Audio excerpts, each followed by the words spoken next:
Et bien voilà, donc reprise du guidage.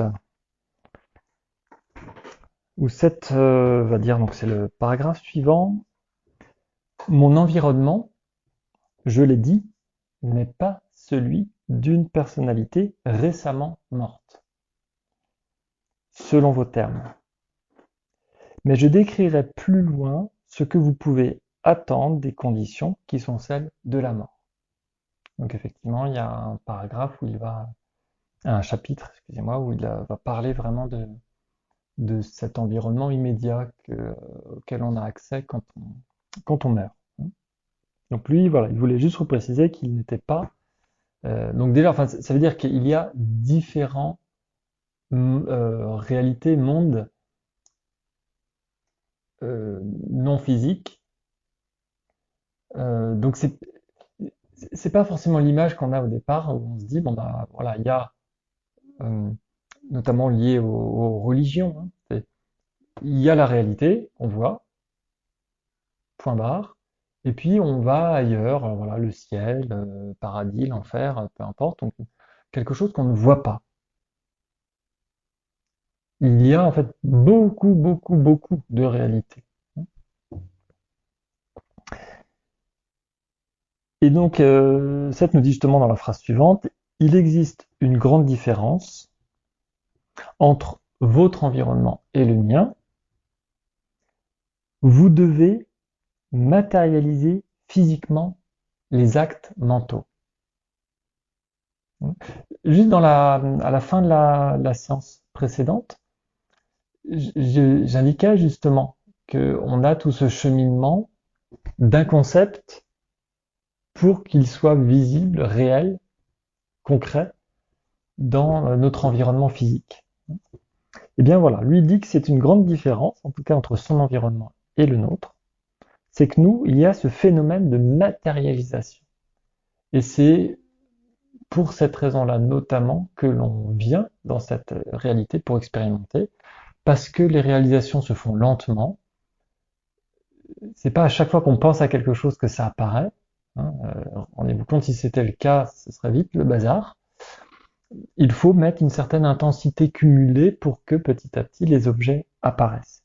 Donc c'est lié aussi à des actions concrètes physiques, bien sûr, mais qui sont portées par une intention, par une volonté. Hein, ça n'apparaît pas comme ça, tout seul. Donc c'est selon lui la grande différence. Nous devons, nous, dans notre réalité, matérialiser physiquement les actes mentaux.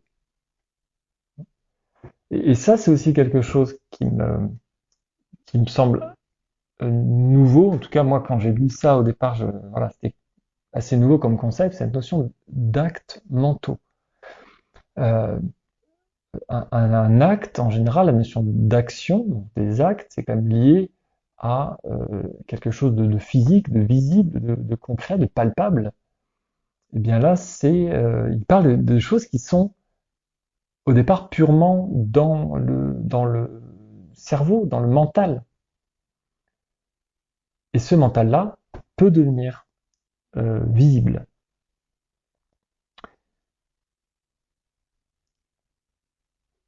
Alors que lui, donc il dit, alors lui et ses collègues, hein, nous comprenons la réalité des actes mentaux et nous reconnaissons leur éclatante validité. Quelque part pour eux, un acte mental a une valeur en tant que tel, dans ce que je comprends en tout cas de cette phrase-là. Nous, il faut que l'acte, au départ un acte, bon bah ah oui, c'est une intention, ok, c'est bien. Et il n'y a que les intentions qui comptent. Mais pour que ça devienne quelque chose de concret, hein, on dit souvent, ah bah voilà, il y a ceux qui rêvent et puis il y a ceux qui agissent. Bon. Et ben, pour que ça devienne des actes concrets, il y a effectivement une mise en place à partir d'un acte mental d'une série d'actions, voilà ce qu'on va appeler une concrétisation dans le monde physique, une série d'actions physiques pour que naisse un objet physique. Bon. Alors que là, on a l'impression quand même que du côté de Seth, dans leur environnement qui n'est pas physique, l'acte mental, en tant que tel, a sa propre valeur. Hein. Donc, il dit, lui, voilà, nous comprenons la réalité des actes mentaux et nous reconnaissons leur éclatante validité. L'acte mental, en tant que soi, est valide. Il a sa, sa réalité, son existence propre. Il continue en disant, nous les acceptons pour ce qu'ils sont, et nous sommes donc au-delà de la nécessité de les matérialiser et de les interpréter d'une manière aussi rigide.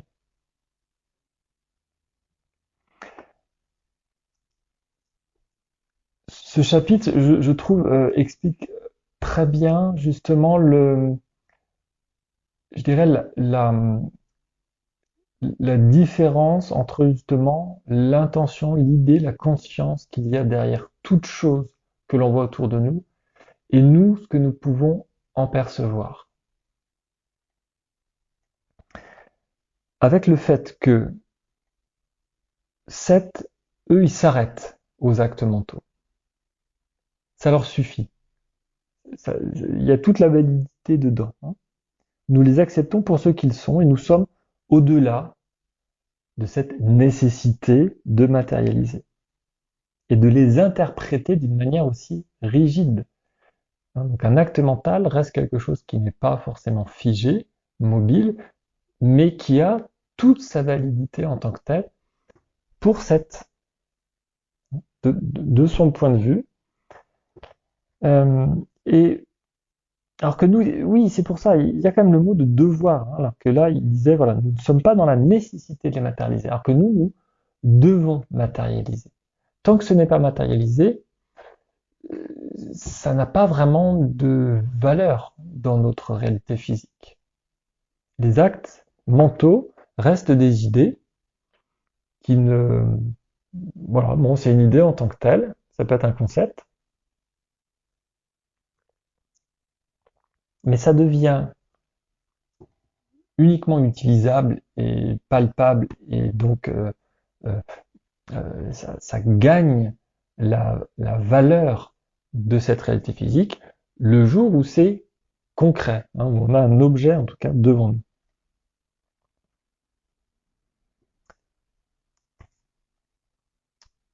Et il va continuer, hein, puisque là il parlait justement de son environnement à lui, et il dit dans le paragraphe suivant que votre terre m'a été très chère. À présent, je peux focaliser ma conscience sur elle si je le souhaite, si je le souhaite, en faire l'expérience tout comme vous. Je peux également l'apercevoir de nombreuses façons que votre temps ne vous permet pas de connaître. L'expérience que Seth a eue à travers ses vies multiples, ses différentes réincarnations sur notre planète Terre, lui a permis d'avoir une variété, on va dire, d'exemples et de compréhension par le vécu. Hein. C'est vraiment de ce que je comprends moi de ce passage-là, c'est l'expérimentation de la vie physique qui lui a fait découvrir d'un point de vue conscient des, un fonctionnement particulier qui fait que voilà, j'ai vécu dans la réalité physique. J'ai cette expérience-là et je peux m'en resservir plus tard, même une fois que j'ai quitté la réalité physique, pour recréer de toutes pièces, comme je veux, quand je veux, et à n'importe quelle époque que je veux, hein, puisqu'il dit que je peux l'apercevoir de nombreuses façons que votre temps ne permet pas de connaître. Donc lui, il est capable d'aller dans n'importe quelle époque et de revivre une scène, une partie d'une vie, ce qu'il veut. C'est une nouvelle expérience qu'il est capable de faire à partir de ce qu'il a déjà vécu. Et je trouve aussi intéressant que Seth commence ce paragraphe en disant votre terme a été très cher. Et là encore une fois, je veux le redire parce que c'est pour moi vraiment important, le fait de rentrer dans un chemin spirituel, de chercher au-delà de la réalité physique, d'essayer de mieux comprendre la réalité globale, à mon sens et de ce que je comprends du message de Seth, ne doit pas nous couper de l'expérimentation que l'on en fait à ce moment présent. Ça peut permettre de relativiser, c'est ce que je disais juste à la fin de la séance précédente, de se dire ce que je suis en train de vivre, je le prends de manière un peu plus tranquille et apaisée parce que je sais que ce n'est qu'une expérience. Je n'ai pas qu'une vie, ce n'est pas si grave de voir quelqu'un mourir parce que on va se retrouver, on va continuer, c'est une expérience parmi d'autres et que j'ai déjà vu peut-être plein de fois cette personne déjà mourir. Ce n'est pas la fin. Et comme ce n'est pas la fin, ça enlève un certain poids. Mais ça ne doit pas enlever le goût de la vie. Fondamentalement, nous avons volontairement choisi de venir vivre une expérience terrestre. C'est notre choix de venir dans la réalité physique et de vivre dans cette réalité physique avec tout l'apprentissage qu'il y a à y faire. Donc, allons dans cette expérimentation. Pourquoi Seth, alors qu'il n'est plus du tout sur la terre, nous dit votre terre m'a été très chère. C'est que l'expérience qu'il en a eue a toujours une valeur pour lui, importante. Et d'ailleurs, il lui plaît de recréer des morceaux de vie terrestre. Il sait que ça a toujours un intérêt, une importance.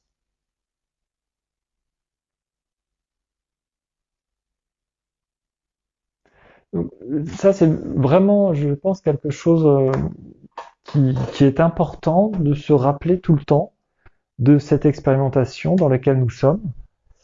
Euh, Moi, je rencontre de temps en temps des gens qui ont un peu cette idée de se dire ah bah oui, mais moi, voilà, comme euh, je, je rentre dans un chemin un peu spirituel, je recherche mon moi intérieur, donc j'ai plus de désir pour la vie. Hein, ça m'attire plus tellement, les petits plaisirs terrestres. Donc, voilà, une sorte de dégoût un peu, ou de déni, ou de rejet. Je pense que cette plusieurs fois redit l'intérêt, l'importance et toute la valeur de l'expérience que l'on fait. Tout en rappelant, et vraiment c'est ça ce qui est ambigu, hein, tout en rappelant que ça n'a pas, enfin qu'il faut prendre un peu de légèreté dans la vie. Et justement, c'est-à-dire que puisqu'on sait que c'est un jeu, vivons la vie de manière plus sereine, plus joyeuse. Ce n'est qu'une expérience parmi d'autres. Mais je pense qu'il ne faut pas que ça coupe le désir de la vie. Par exemple, le fait de se suicider serait un échec dans l'expérimentation qu'on est en train de faire. Si tant est qu'il y ait une règle du jeu précise. Mais en tout cas, ce serait raccourcir une expérimentation. Euh, bon, enfin voilà, je ne veux pas non plus trop connoter, hein, parce que voilà, la notion de bien et de mal n'est pas forcément présente, mais euh, en tout cas, par la raison de rentrer dans la spiritualité, de me dire, de conclure, bah, du coup, je peux arrêter ma vie et je me suicide parce que je suis au-delà de tout ça. Je pense qu'il y a une mauvaise compréhension, en tout cas, du message de Seth, en tout cas, et donc du cheminement spirituel, il me semble. Bon, voilà, c'était un peu une parenthèse, excusez-moi, là, que j'ouvre un peu comme ça, par rapport au fait que, effectivement, Seth lui-même a vraiment savouré, je pense, les différentes expériences, les différentes vies qu'il a vécues. Et une fois, il était, je crois, une femme à la rue. Il avait, je sais plus combien d'enfants, je crois une douzaine d'enfants. Et il disait, dans cette vie-là, j'ai appris le goût simple voilà, de manger un petit morceau de pain trouvé par terre, et ben c'est là où j'ai appris finalement à savourer le fait de manger. C'est pas quand on peut tout goûter, tout manger, on a trop à manger tout le temps, que finalement on est dans cette satisfaction pleine. Lui, en tout cas, dans ce qu'il a vécu, c'était vraiment, voilà, comme il y avait quelque part un manque, eh bien, de se dire, bah voilà, des choses simples euh, prennent une place très très importante dans l'expérimentation qu'on est en train de faire. Et il me semble d'ailleurs qu'il dit à un moment donné que les personnes qui sont à la rue, qui sont très pauvres, ou les personnes qui sont handicapées, qui ont donc une relation au monde un peu particulière, on va dire un peu voilà, exceptionnelle, lui dit que c'est des grandes âmes qui expérimentent quelque chose de très très fort. Et on devrait vraiment les encourager, les porter, les féliciter par rapport au choix du scénario qu'ils ont fait. Ils n'ont pas choisi une vie simple, justement pour pouvoir expérimenter des éléments dans leur vie complètement différents et même un peu, oui, surprenants, bousculants. Et ça rentre dans ce schéma de la conscience qui cherche à expérimenter, à découvrir la créativité, etc. Et donc, qu'est-ce qu'on expérimente quand on n'a absolument pas d'argent, qu'on vit dans la rue? Voilà. Bon, je- voilà, c'est un peu compliqué pour moi d'en parler. Je ne suis pas dans cette situation, mais ça me, ça me parle en tout cas. Voilà, euh, cette, un peu cette idée de se dire que de se priver quelque chose dans sa vie redonne de la valeur euh, quand on en a un aperçu, hein. Quelques miettes de pain dans une journée peut amener finalement des sensations plus fortes que quelqu'un qui mange ce qu'il veut quand il veut et qui va manger du caviar. Bon. Voilà, c'est un peu cette image-là qui me vient comme ça. Je vous le dis un peu à chaud. Euh, voilà, j'espère que je choque pas. Enfin, c'est pas en tout cas ma volonté de choquer, mais en tout cas, voilà, j'essaie d'illustrer un petit peu des éléments que j'ai lus dans. Alors, il me semble que c'est bien dans 7 ou peut-être dans Doré, qui est une autre entité aussi, Datre ou Doré, c'est pas comment on le traduit, dans lequel 7 fait partie en fait. Voilà, c'est une grande entité multi-entité. Bon, écoutez, voilà, voilà, j'en parlais juste comme ça pour donner en tout cas un autre exemple de, de l'importance, pour moi c'est ça qu'il faut vraiment garder en tête, l'importance de la vie qu'on est en train de vivre là, maintenant, hein, le temps présent, tout de suite.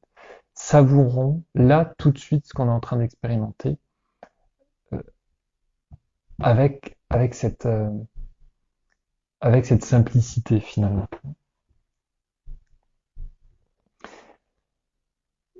Et Seth va parler un petit peu là de ce dont je viens d'évoquer un peu à sa manière.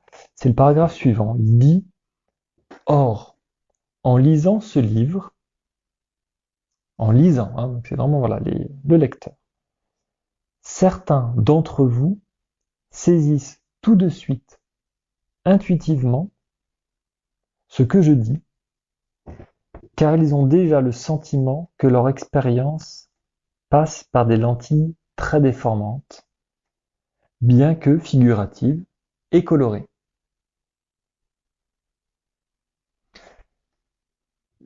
Le fait même de lire le livre, Seth avait expliqué à un moment donné que le, la notion d'avoir le concept au départ, hein, les intentions qu'il y a derrière chaque mot que Seth dit. Il y a donc des concepts forts qui sont traduits, j'allais dire, ou qui apparaissent en tout cas pour Jen sous forme d'images éventuellement, ou d'émotions, de sensations. Ça, c'est le concept original, hein. Et Seth parle là avec les sens internes, avec donc des sensations qui ne sont pas directement accessibles en général. Pas, c'est pas en tout cas ce qui prédomine. Eh bien, le fait de dicter le livre, il y a quand même une intention qui persiste, une intention qui est présente. Derrière les mots utilisés, l'émotion à l'origine, le concept à l'origine des mots reste présent. Et Seth dit donc que quand on lit son livre, ça travaille à deux échelles. Il y a le côté peut-être mental, en 3 dimensions, de lire des mots, d'essayer de les comprendre avec son cerveau, d'amener une réflexion par rapport à sa propre vie, à son vécu. Et il y a derrière un message interne, donc qui serait plus intuitif, un petit peu comme si le concept parlait directement à notre moi interne. Et c'est pour ça que Seth dit que certains d'entre vous, juste en lisant le livre, vont saisir intuitivement qu'il y a, voilà, qu'il y a dans ce qu'il vient de dire par rapport à l'environnement, il y a une certaine, un certain écho, un certain ressenti avec ce qu'ils peuvent vivre dans leur propre vie, mais sous forme complètement, enfin, inconsciente directement, où ça affleure la conscience. Donc on dirait plutôt le subconscient, la partie qui n'est pas directement consciente, directement utilisable, mais qui est présente malgré tout et qui va émerger de temps en temps sous forme de bribes, d'images, d'idées à la conscience. J'aime bien moi cette notion voilà, de subconscient qui est juste sous le conscient parce que ça indique que c'est bien présent tout le temps, mais que ça nous est hors de nos outils de perception habituels. Et donc, dans, dans son travail de dicter ce livre, veut justement agir sur nos deux parties en même temps, notre partie consciente et notre partie inconsciente. Et peut-être que certaines personnes, plus intuitivement, eh bien, ce message de fond qui est donné par Seth correspond à leur propre expérimentation de leur vie. Seth dit que voilà, c'est un sentiment qui va apparaître, que leur expérience passe par des lentilles très déformantes.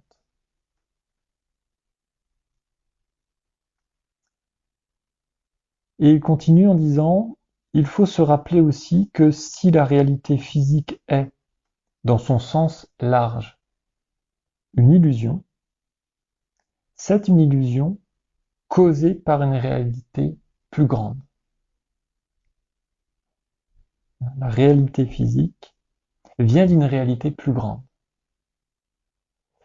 Et il dit, elle est causée. Hein, c'est vraiment cette notion d'être créé. Et pour moi, si j'entends cause, conséquence, c'est qu'il y a une intention derrière. La réalité physique, c'est pas euh, un, une expression malencontreuse de la réalité globale. C'est un choix, une extraction particulière, volontaire, d'une certaine partie de la réalité. Une traduction sous une forme de ce que la réalité globale peut nous offrir. Une réalité plus grande, c'est quand même intéressant. Mais il parle d'illusion. La réalité physique est, dans son sens large, une illusion. Parce que il avait parlé de camouflage à un moment donné, hein, le camouflage que nous créons, que nous mettons sur tous les objets que nous voyons autour de nous. Cette réalité n'est qu'une traduction, il l'a bien expliqué aussi en début de séance, là j'en ai parlé. Il y a deux étapes, il y a à la fois euh, lui quand il veut rentrer dans le monde physique, il y a son effort à lui de traduire, et il y a nous-mêmes notre propre interprétation de la réalité. Donc ces deux niveaux-là, au minimum, font que c'est une illusion dans le sens où ce n'est pas complètement l'information qu'il y a derrière. Ce n'est qu'une extraction. C'est dans ce sens-là, je pense qu'il faut comprendre cette notion d'illusion. Ça nous illusionne car ce n'est pas l'objet en lui-même que nous voyons. Nous ne voyons qu'une image du concept qui est derrière.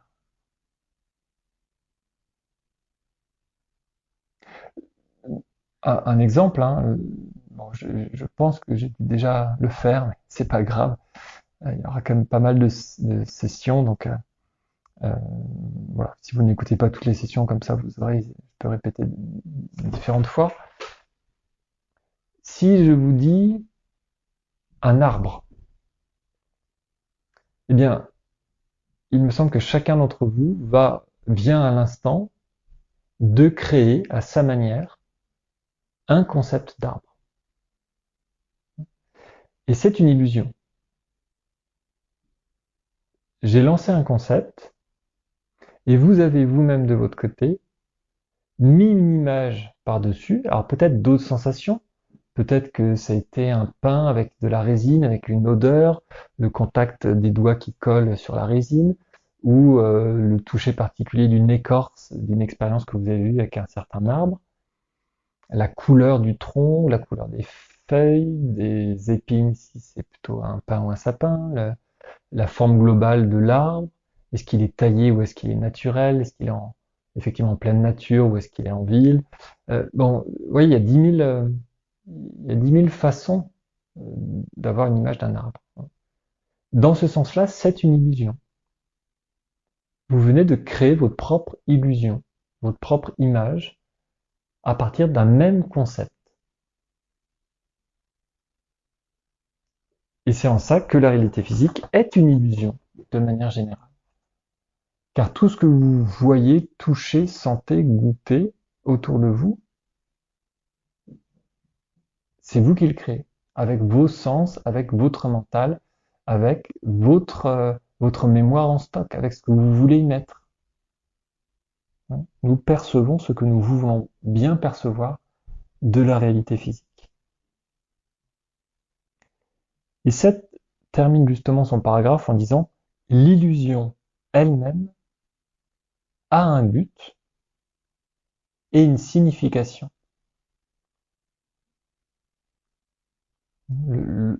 C'est pour ça que la réalité physique, ce n'est pas un hasard, ce n'est pas un déchet d'une réalité plus grande, voilà, quelque chose qui est laissé de côté. Non, non, c'est vraiment, il y a une volonté derrière, un but et une signification, c'est quand même très fort. La dimension dans laquelle nous sommes est créée spécifiquement avec un objectif particulier et ça a un sens. Donc notre existence a un sens. Nous venons expérimenter quelque chose, une vie particulière, dans un contexte qui s'appelle la réalité physique, qui est très particulier. C'est une partie de nous qui explorons cette réalité-là, mais ça alimente globalement notre expérience globale, de notre entité globale. Et nous souhaitons faire cette expérience particulière qui peut paraître réduite, illusoire, légère, sans valeur, alors qu'elle en a. Et voilà, donc je pense que oui, étonnamment, là je retrouve dans différents paragraphes vraiment cette intention d'indiquer sous différentes formes. En tout cas, c'est ce que je perçois, hein, c'est ma traduction à moi, bien entendu. Mais je perçois il indique vraiment l'intérêt que nous avons à vivre cette vie-là.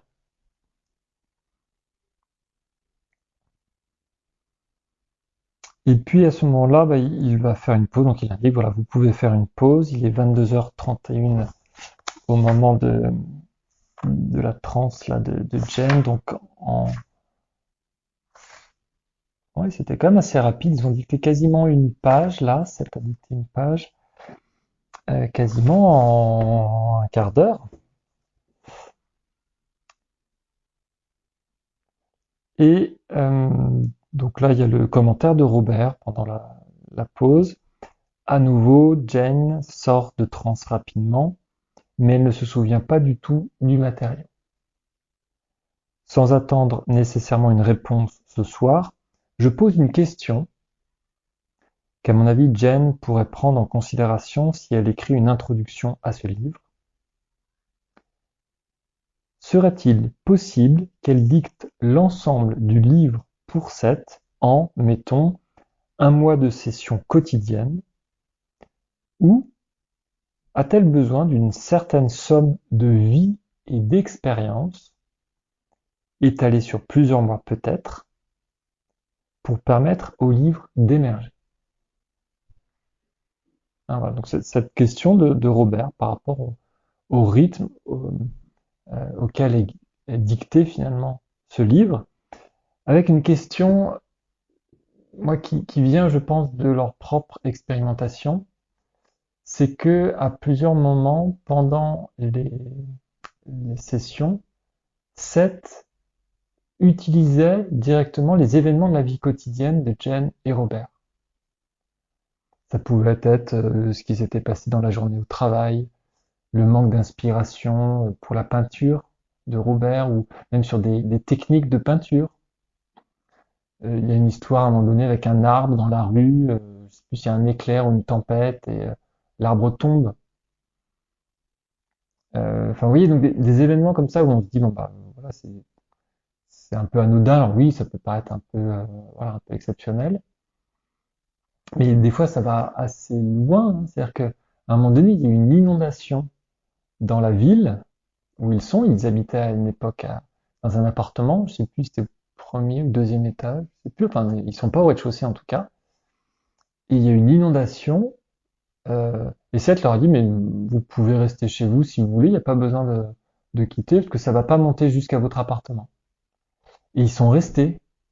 Alors ils se sont posés un peu effectivement des questions quand ils étaient au milieu, mais de l'inondation. Mais effectivement, l'eau est montée, et bon, voilà, ils ont quand même eu la confiance suffisante pour expérimenter ça.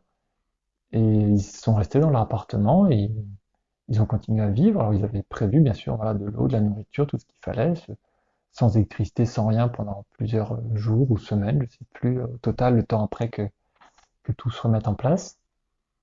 Euh, mais il y a comme ça, sur les 7 ans, oui, je crois que c'est 7 ans, oui, pendant lesquels ont été dictés les livres de Seth, oui, c'est ça, 60, fin 62 ou début 63, je sais plus. Et là, on est dans les années 70. Il s'est passé beaucoup d'événements, ou même avec leur voisine, par exemple, qui est partie à l'hôpital, qui était malade, qui est revenue après, etc., qui est décédée. Enfin, et Seth utilise ce qui se passe dans la vie. Et ça appuie son matériau. C'est-à-dire qu'il va donner des explications très profondes, complètement invisibles, à des événements qui peuvent nous paraître un petit peu anodins, mais qui ont donc voilà, un sens caché. Ça peut être au début, j'en avais déjà parlé, le chat qui était très très excité quand Jen rentrait en transe, parce qu'il voyait tout d'un coup, il y avait un peu un lien, deux entités, ou une autre entité en tout cas, qui rentrait en communication avec sa maîtresse, et ça, il le sentait. Donc il était un peu tout fou, leur chat. Euh, enfin, vous voyez, voilà, différents événements comme ça. euh, et c'est pour ça que Robert pose cette question en disant, mais finalement, pour avoir le contenu, toute l'expérience globale qui est nécessaire pour dicter le livre, pardon, Seth parle, de la manière dont Seth voulait le dicter. Donc sa question c'était, est-ce que bah voilà, on peut tout condenser en un mois, ou est-ce qu'il y a besoin de toutes ces expérimentations qu'on va vivre sur plusieurs mois, plusieurs années, cumulées pour pouvoir alimenter. Et donc reprise à la suite au même rythme lent, à 22h45. Donc juste voilà, pour conclure par rapport à cette pause, Robert de temps en temps ça posait des questions un peu ouvertes, hein, il posait pas directement à Seth, il en parlait pendant les pauses, et bien entendu Seth est toujours présent, mais du coup voilà, il lui arrive comme ça de lancer des idées, et donc Seth va ou pas y répondre tout de suite ou plus tard. En tout cas, souvent voilà, les idées sont bien entendues et mises de côté. Donc là, reprise d'un nouveau paragraphe par Seth. Il est sans doute plus juste de dire que la réalité physique est l'une des formes que prend la réalité. Donc, il continue, hein, vous voyez qu'il est, lui, on a beau faire une pause, il continue son livre, hein, comme s'il n'y avait pas de pause. Donc on expliquait que effectivement la réalité était il y avait une réalité plus grande, hein, en tout cas, mais que c'est une des formes. Hein. Donc là aussi, je pense que c'est pour redonner de la valeur à cette réalité physique. Hein. Moi, je comprends, c'est une phrase assez positive. Il est sans doute plus juste de dire que la réalité physique est l'une, et l'une est soulignée, l'une des formes que prend la réalité. Mais dans votre système, continue-t-il, vous êtes focalisé de manière extrêmement intense, et on retrouve ce mot d'intensité qui semble être important pour Seth, donc focalisé de manière extrêmement intense sur un aspect relativement étroit de l'expérience globale. Bon, donc là aussi, redit d'une autre manière, cette notion de réalité physique, donc qui est une forme, hein, différente, un camouflage différent, une expression particulière de la réalité globale, et que nous-mêmes, nous avons choisi de nous focaliser uniquement donc, sur une expérience réduite au milieu de cette expérience globale. Hein, qu'est-ce qu'il dit? Oui, voilà, focaliser un aspect relativement étroit. Donc il revient à ce que lui vit avec les entités qui sont de son côté. Nous pouvons voyager librement dans un grand nombre de réalités de ce genre. Nous, consciemment, nous sommes un peu bloqués ou nous nous limitons, peut-être comme ça qu'il faudrait le comprendre, à une seule forme de, d'expérimentation particulière, alors que eux, bah, ils ont accès à d'autres réalités, d'autres systèmes. Donc là, il dit voilà un grand nombre de réalités de ce genre. Donc il existe d'autres réalités, alors peut-être physiques, je ne sais pas ce genre exactement, si ça veut dire ce genre physique ou une réalité comme ça limitée, une certaine forme d'une réalité par rapport à la réalité globale. Je suis pas exactement sûr. Bon, mais en tout cas, il faut vraiment rappeler, bon, je le fais suffisamment, je pense, pour que ce soit bien présent pour vous-même. J'espère que je répète pas trop d'ailleurs. Voilà, que nous expérimentons seulement une chose parmi beaucoup d'autres. Mais Seth, lui, il a accès à tout. Donc c'est quand même, c'est pour ça que son message, pour moi, il est intéressant. C'est quand même euh, une entité qui a une expérimentation suffisante de la réalité globale, qui n'est pas complète non plus, bien entendu, et on ne sait pas forcément qui a accès à l'expérimentation de toute la réalité. Bon, mais c'est pas forcément grave, hein. Peut-être que ça fait partie de notre chemin petit à petit d'agrandir en tout cas notre conscience. Mais il a accès à beaucoup plus d'informations, donc ça me semble intéressant d'écouter ce qu'il a à dire en tout cas. Donc voilà, eux, ils ont accès à un grand nombre de réalités et, continue-t-il, notre expérience à ce stade comprend notre travail dans chacune d'entre elles. notre expérience à ce stade. Donc là, ce qu'il est maintenant dans l'environnement dans lequel il est au moment présent, eh bien, c'est un travail particulier d'éducateur, il en avait déjà parlé, d'enseignant, et il va utiliser justement toutes les réalités. Donc oui, je pense que justement, il a déjà dit qu'il allait dans des réalités non physiques. Donc quand il dit la phrase précédente, un grand nombre de réalités de ce genre, ça veut dire physique ou non physique à mon avis. Voilà. Il a ce travail pour naviguer, enfin son travail l'amène finalement à naviguer à travers ces différentes réalités. Ah ben voilà. Et donc, phrase suivante, il va dire très clairement, mais je ne veux surtout pas minimiser l'importance de l'existence physique et de vos personnalités présentes, bien au contraire. Donc là, je pense que ça ne peut pas être dit plus clairement. Lui-même, il voit bien que on est chacun en train de vivre une toute petite partie de globalement ce qu'est la réalité, notamment lui à ce qu'il a accès, mais il nous dit, mais voilà, attention, votre réalité physique, malgré tout, elle a une importance. Je ne veux surtout pas minimiser l'importance de l'existence physique. Donc, c'est bien ce que je disais tout à l'heure, ce que vous êtes en train de vivre est très important. Donc, ni minimiser l'existence, ni minimiser chacune de nos personnalités présentes. Lui-même, à une époque, il a été pape. Il a vécu une vie de femme, comme je disais, très très pauvre, avec plein d'enfants, de pères différents. Il a vécu une vie où il était commerçant. Et je crois que c'est là où voilà, il était en relation avec Jane et Robert à ce moment-là, dans les Pays-Bas, il me semble. Au Danemark, non, c'était au Danemark, je crois, 16e, 17e siècle, je crois, quelque chose par là. Euh, et justement, donc les peintres étaient itinérants, ils allaient de ferme en ferme pour peindre les fermes des fermiers, des propriétaires. Et à un moment donné, Robert a eu suffisamment d'argent, il s'est arrêté de peindre, euh, il a pu s'acheter une ferme et donc il s'est installé. Il a développé après, voilà, il était devenu propriétaire foncier, donc il a pu après développer son existence, alors que Seth a continué, je crois, à être peintre ou il était commerçant. À une époque aussi, je sais plus si c'est la même époque, je crois qu'il vendait le matériel de peinture, justement, les pigments et tout ça.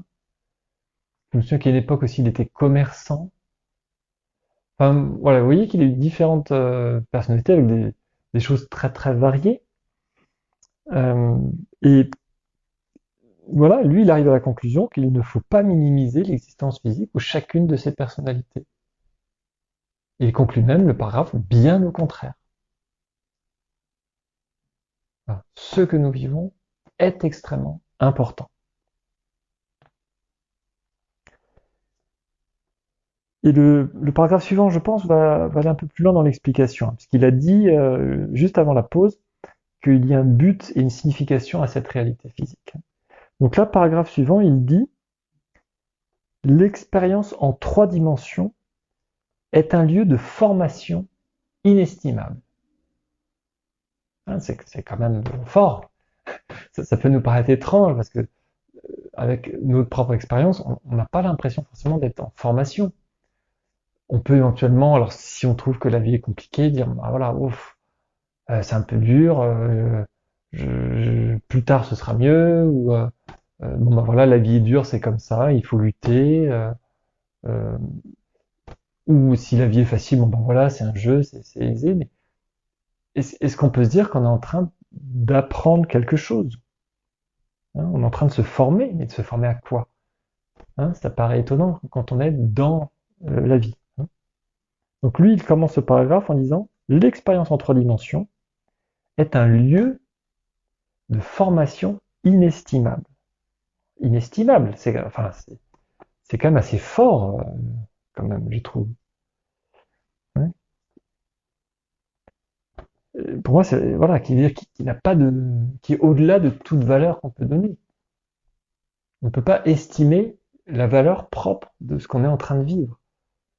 Et même nous qui sommes plongés dedans, on a du mal à se rendre compte de la valeur de ce qu'on est en train d'expérimenter. Et il continue dans la phrase suivante en disant: la personnalité que vous connaissez aujourd'hui perdurera avec ses souvenirs propres, mais elle ne représente qu'une partie de votre identité globale. Ce que vous pensez être vous, tout de suite, aujourd'hui, ce que vous êtes en train de vivre, vous, à votre âge présent, dans votre famille, dans votre cadre, avec peut-être une activité, avec etc. Là, tout de suite, ce que vous êtes en train de vivre va perdurer. Avec son propre fonctionnement, ses propres souvenirs, ses propres histoires. Mais elle ne représente qu'une partie seulement de votre identité globale. Ça, je pense, c'est assez clair, j'en ai déjà parlé. La notion d'entité, hein, dont il parle, qui est assez chère à Seth. Point virgule. De la même façon, votre enfance représente une partie importante de votre personnalité dans cette vie, même si vous êtes maintenant beaucoup plus qu'un enfant. Hein, donc cette image, voilà, il essaie le plus souvent possible de nous donner des images par rapport à ce qu'on peut vivre. Nous avons encore des traces en nous de l'enfant que nous étions, et nous sommes devenus tellement plus. Et pourtant, c'était une continuité. Nous avons graduellement évolué petit à petit, en tout cas dans la manière dont nous vivons l'expérience dans cette réalité-là, pour avoir le niveau de conscience et d'interaction que nous avons avec notre environnement, là, aujourd'hui, tout de suite. Et pourtant, tout ceci a une histoire, un cheminement, et avec donc une trace. Et donc, Seth fait cette comparaison entre notre identité globale, qui est effectivement un, un nous plus grand, et nous-mêmes, nous serions voilà, un enfant qui va devenir adulte. Ça me semble intéressant quand même cette comparaison, parce que un enfant, il a ses propres rêves, ses propres idées, il a, il a aussi sa propre compréhension du monde. Alors à son niveau, à son échelle, il a son niveau de conscience. Il y a plein de concepts qui lui sont un peu étrangers. J'en ai déjà parlé dans plusieurs séances, hein, en disant au départ même voilà la notion de nuit, donc le futur, le passé, c'est un peu obscur. On parle en termes de dodo. Hein. Demain, c'est un concept qui est un peu compliqué à un certain âge, ou avant un certain âge en tout cas, ou avant un certain niveau de développement, hein, de compréhension. Donc on va acquérir en grandissant des concepts nouveaux. Au départ, on est dans le monde vraiment concret, et petit à petit, on va rentrer dans des choses plus conceptuelles, des idées, des choses qui ne sont pas palpables. Le temps fait partie de ces concepts-là. Et un enfant, il n'a pas du tout les mêmes concepts sur le temps qu'un adulte. Il ne perçoit pas le temps ou l'espace de la même manière. Hein, de marcher 100 mètres pour un enfant, c'est le bout du monde, ça peut être énorme. Alors, tout étant relatif par ailleurs, ça dépend quelle est son expérimentation, s'il sait ce qu'il y a au bout, mais en tout cas, quand on prend, ou même nous, je pense qu'en tant qu'adulte, quand on est dans une ville inconnue, on veut marcher 200 mètres, quand on est dans notre ville ou notre village ou notre campagne, peu importe là où on habite, les 200 mètres ou 300 mètres, on les connaît par cœur, on sait ce qu'il y a au bout, voilà, ça dure 2-3 minutes, on fait même pas attention. Quand on est dans un endroit complètement inconnu, de marcher cette même distance en sachant pas exactement ce qu'on attend, on cherche un peu des points de repère. Est-ce que c'est cet immeuble? Est-ce que c'est après cet arbre? Tiens, il y a une place, est-ce que c'est là? On est en train un peu de tâtonner et du coup, on a vraiment une expérience différente, complètement différente de l'espace. Et bien pour moi, c'est un peu aussi la même chose que ce qu'un enfant peut avoir comme conception du temps et de l'espace par rapport à un adulte. Et bien Seth nous dit que finalement, si nous, là, tout de suite, avec la conception qu'on a, eh bien, on compare ça à ce que peut percevoir un enfant, ça nous donne un peu une image encore de tout ce qui nous reste à développer jusqu'à notre entité, qui serait notre futur adulte, avec donc tous les nouveaux concepts qu'on doit apprendre. Et c'est aussi pour ça que Seth nous parle par analogie, le plus souvent nous donnant des exemples de choses euh, qui ont du sens pour nous dans notre réalité physique aujourd'hui. Il nous donne des exemples pour nous parler d'éléments conceptuels qui nous dépassent un petit peu. Comme un enfant, il dira demain ou après-demain. Bon, ça va pas lui parler. Si on lui dit après un dodo, bon voilà, il sait que dans un certain temps, donc qu'est-ce que c'est 1 heure, 2 heures, c'est un peu aussi des concepts un peu bizarres, mais après un certain temps, il va faire un dodo. Il sait qu'il y a quelque chose qui se passe, il y a un cérémonial, on se couche, et on se réveille après le lendemain matin. Et ça, il peut le compter. Voilà, ça fait partie des choses concrètes. Eh bien, il faut comprendre que nous, on peut évoluer, en tout cas, c'est ce que Seth nous dit, c'est que nous, notre niveau de conscience actuel, là, présent, s'il équivaut au niveau d'un enfant, c'est-à-dire qu'on peut quand même évoluer au-delà de ce qu'un adulte pourrait faire. Donc, il y a un côté très optimiste, je trouve aussi, hein, de se dire il y a toute cette capacité de développement en nous, parce qu'on pourrait imaginer que ça y est, je suis adulte, bon j'ai appris ce que j'avais à apprendre, euh, j'ai développé mes compétences, et puis bon, maintenant il me reste plus qu'à attendre de mourir, quoi. Je vais vieillir, je vais perdre des compétences, et voilà.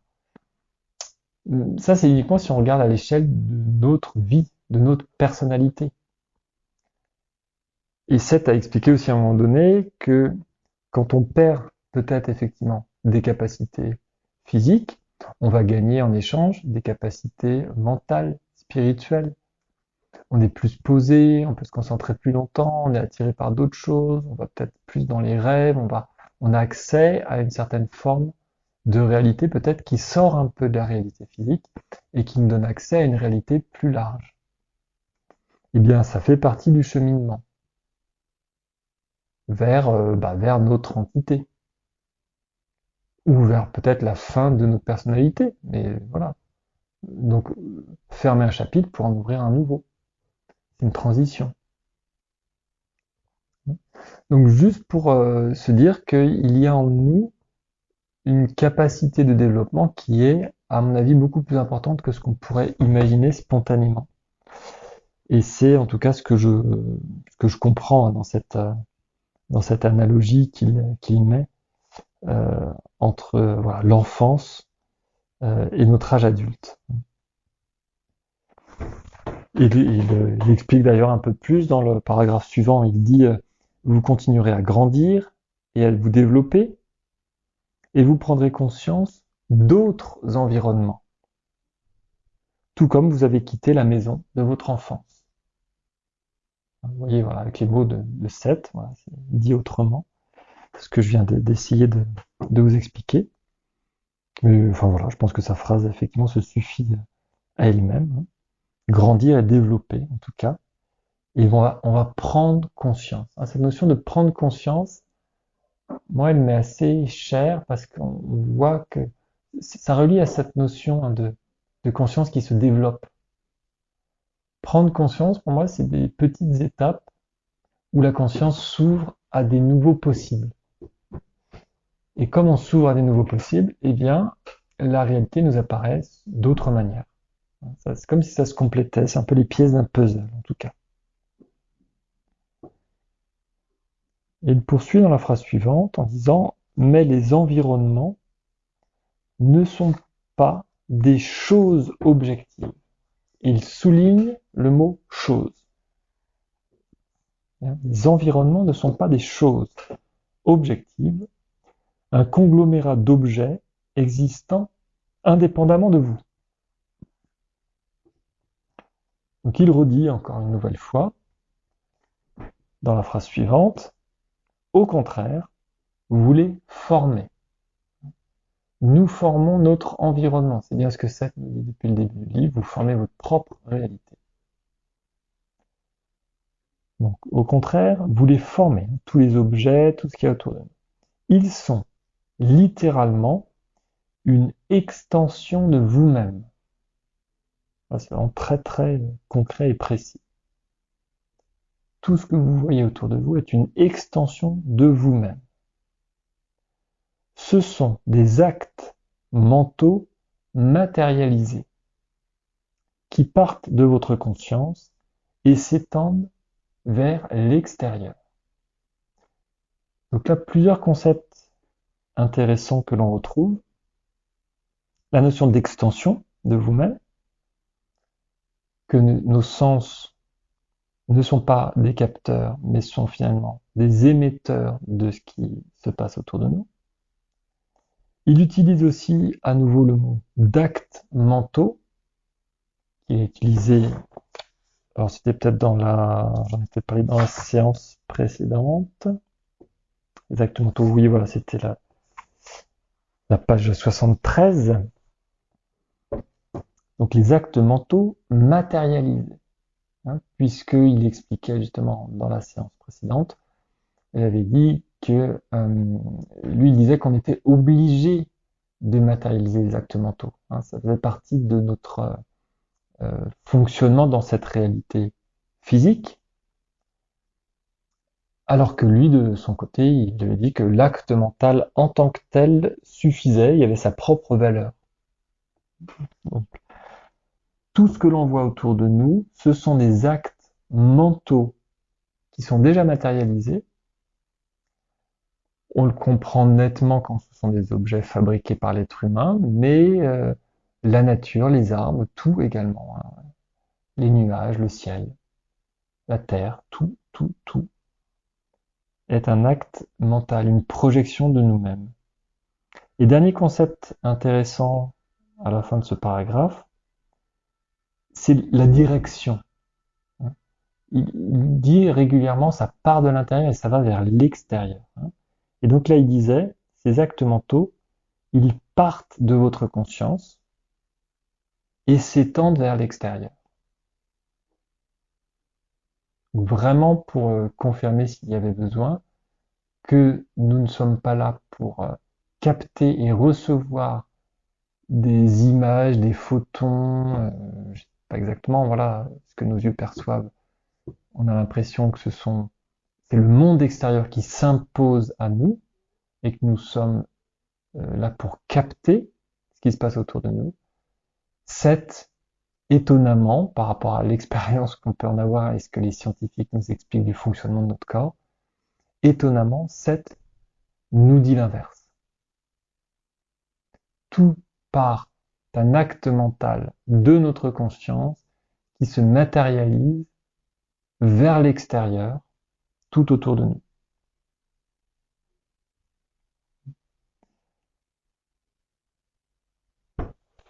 C'est donc voilà sur ce concept très très fort, alors qu'il va redire tout le long de son livre de différentes manières. Euh, il répète, il complète à chaque fois. Donc j'espère aussi moi que je ne me répète pas trop et que je vous donne des éléments ou des exemples un peu plus concrets au fur et à mesure. Même si, encore une fois, il y a des concepts, bah voilà, comme il nous dit, on est en train d'essayer d'expliquer la veille ou le lendemain à un enfant. Hein, imaginez, 7, voilà, qui est un adulte, qui va nous parler à nous en tant qu'enfant. Et bah, il essaie de trouver des analogies et il va nous dire, bon bah écoutez, voilà, c'est un dodo, euh, voilà, dans un dodo, on va faire ça. Bon, bon, voilà, donc il essaie d'expliquer ça. Donc, moi-même, il peut me manquer de mots plus concrets. En tout cas, j'ai pas la prétention de donner des exemples plus concrets que 7. J'essaie juste, moi, de les retraduire à ma manière avec mon expérience et peut-être en croisant aussi avec d'autres voilà, d'autres livres ou d'autres concepts auxquels j'ai eu accès. Mais bon, voilà, j'espère en tout cas que ces concepts sont bien ancrés pour vous. Et 7 bah, ira un petit peu plus loin, effectivement, dans la séance suivante. Je vous remercie en tout cas beaucoup pour votre écoute.